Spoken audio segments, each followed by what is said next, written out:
Magandang araw sa iyo kaibigan. Ito pong muli si William, ang iyong kaibigang may kapansanan.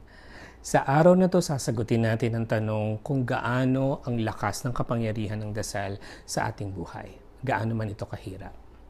Ang una kong kailangang ipaalala sa iyo kaibigan na ang dasal ay ginagawa natin sa Diyos na hindi natin nakikita. So yung pananalig na siya ay nandyan, at siya ay tutugon ay isang requirement para ang ating dasal ay maging mapagpapunyagi at mas magkaroon ng kapangyarihang matupad at magkaroon ng kasagutan.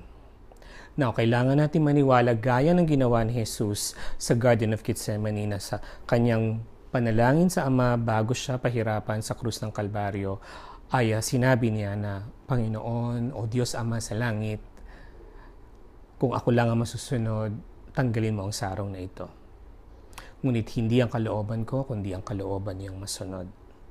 I would encourage you, kaibigan, na sana sa iyong mga dasal, masabi mo man ang lahat ng ito sa Panginoon, magbigay ka ng espasyo sa puso mo na laging hangarin ang kalooban ng Diyos. That's my tip number 1 for you. Number 2, siyempre, kailangan din naman nating gumawa ng sarili nating inisyatibo para magsikap, magbanat ng buto, maghanap ng trabaho kahit gaano kaliit ang simula ng kita dahil doon tayo sisimulang pagpalain ng Diyos. Isa yon sa mga praktikal na paraan kung saan ang Diyos ay tutugon sa iyong mga dasal. Now, no matter how bad the situation may be, kung minsan ang tagal mo na nananalangin pero parang hindi naman nagbabago ang sitwasyon, kaibigan, kahit anong mangyari, pangako mo sa akin na hindi ka bababa sa lugar na masasama. Na magkakaroon lagi ng dignidad ang buhay mo, na magpunyagi, lagi magdasal, magsumikap ng trabaho, and to always do an honest labor. Kasi laging mabuti ang Diyos at merong solusyon sa dulo ng pagsisikap mo. Hindi na ako lalayo, kaibigan. Tingnan mo kung sino ako ngayon. Ako ay isang taong naka-wheelchair, simpleng paglaglag lang ng isang ballpen hindi ko na makukuha. Ang lumabas ng bahay na umuulan para magtrabaho, hirap na akong gawin. At dahil may hika ako na lumalaki ako, literal na ang susunod na hinga ay hinihingi ko sa Diyos.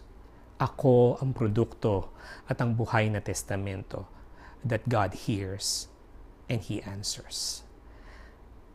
Sana bigyan mo ng pag-asa ang buhay mo na kung paano ako na hamak na may kapansanan na hindi naman nagkulang o kinaawaan o nasira ang buhay ay itinawid ng Diyos sa mga alanganing sitwasyon ng aking kasaysayan. Ano pa ang kayang gawin ng Diyos sa buhay mo? Lagi mong kapitan yung pag-asa na habang may buhay, mabuti ang Diyos.